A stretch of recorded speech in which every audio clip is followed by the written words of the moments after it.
What did ancient humans actually eat? When most people imagine ancient humans eating, they picture something straight out of a movie. Massive chunks of meat roasting over a fire, or hair-covered hunters dragging mammoths across frozen ground, as well as men with spears living almost entirely on raw protein and animal fat. The image is so common that many people now believe this is simply how humans evolved to eat. But the reality is much more complicated than that, because ancient humans didn't all eat the same thing. What humans ate depended entirely on where they lived, the season, the weather, and whether they had managed to find food at all. A harsh winter could wipe out entire food sources. Even something as simple as a drought could completely change what people were forced to eat just to survive.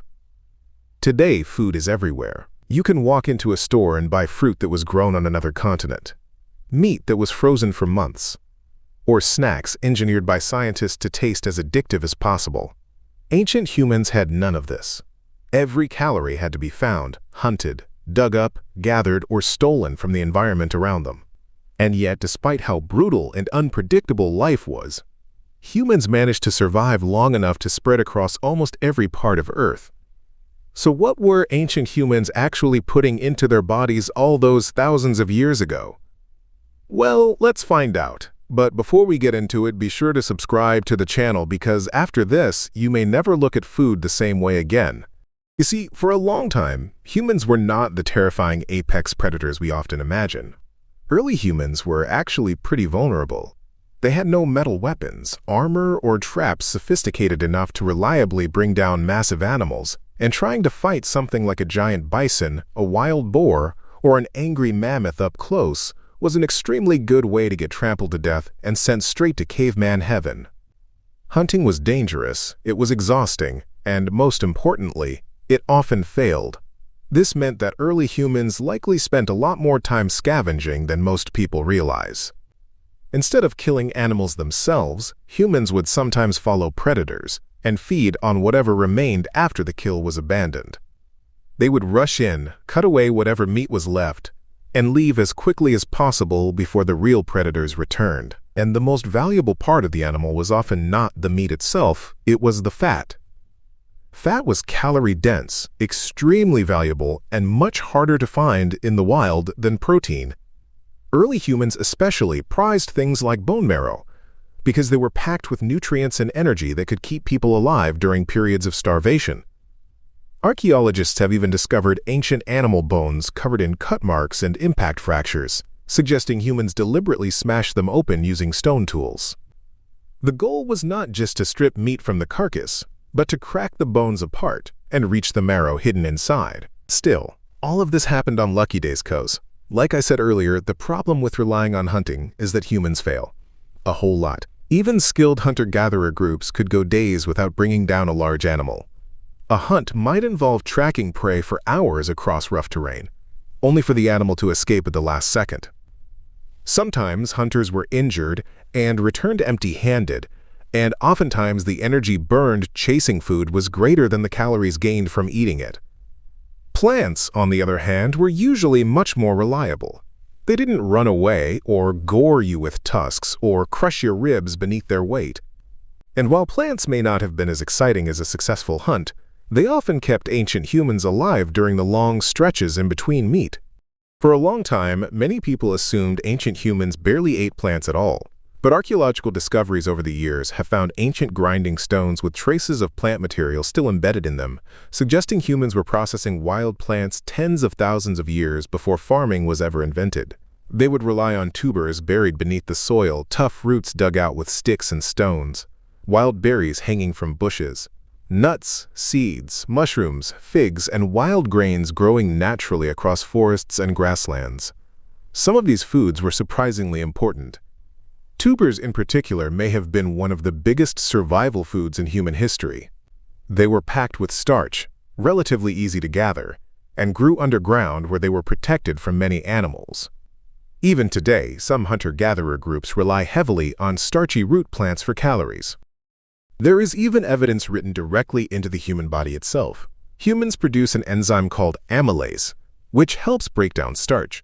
Compared to some other primates, Humans carry extra copies of the gene responsible for starch digestion. This suggests ancient humans were eating starchy foods long before agriculture appeared.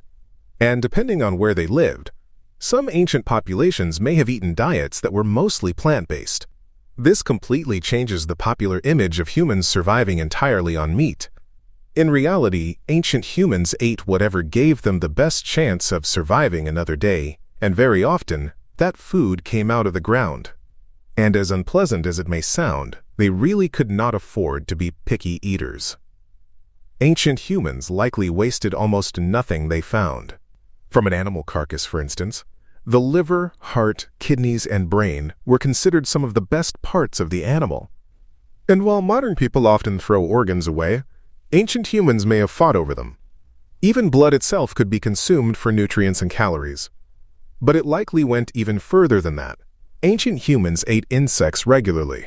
Beetles, termites, larvae, ants, and grubs were all sources of protein and fat that could be gathered without risking death in a hunt. Even today, billions of people around the world still eat insects as part of their normal diets.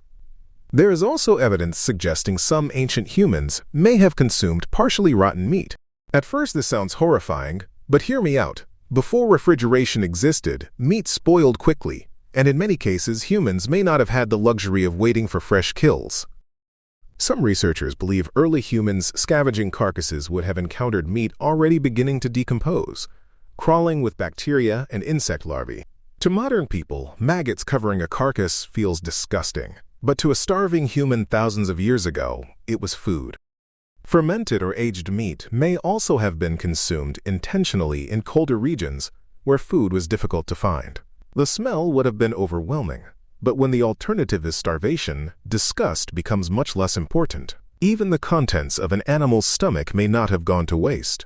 Some hunter-gatherer groups were known to consume partially digested plant matter from herbivores because it still contained nutrients and moisture. Interestingly, out of all the foods ancient humans searched for, few were as valuable as honey. Today, honey is something you casually squeeze out of a plastic bottle, but for them, it was one of the rarest and richest sources of sugar in the natural world, and they were obsessed with it. For most of human history, concentrated sweetness was incredibly difficult to find. There were no candy bars or soft drinks, no processed sugar packed into almost every modern snack. Sweet foods in the wild were seasonal and usually low in calories. Honey was different. Honey was pure energy. It was loaded with sugar, packed with calories, and required almost no preparation before eating. A few handfuls of honeycomb could provide an enormous burst of energy compared to many other foods ancient humans had access to. The strange thing is that humans were willing to risk serious injury just to get it. Ancient cave paintings even show humans climbing toward beehives thousands of years ago. In certain seasons, honey may have made up a surprisingly large percentage of their calories. When a hive was discovered, it was an enormous reward. And in many ways, modern humans are still reacting to sugar the same way ancient humans did. The problem is that the modern world now surrounds us with more sugar than the human brain was ever designed to handle. What ancient humans once risked their lives to find can now be bought almost anywhere for a few dollars. When you put all of this together, the idea of a single ancient human diet starts to fall apart. That flexibility may have been one of the greatest survival advantages our species ever developed. While many animals can only survive on very specific foods, humans learn to exploit almost every edible resource around them. Fire, tools, cooperation, and experimentation allowed humans to spread across environments that should have been impossible to survive in. Ancient humans would probably find this world unbelievable. Thanks for watching, and if you enjoyed this video, be sure to subscribe, and I'll see you on the next one.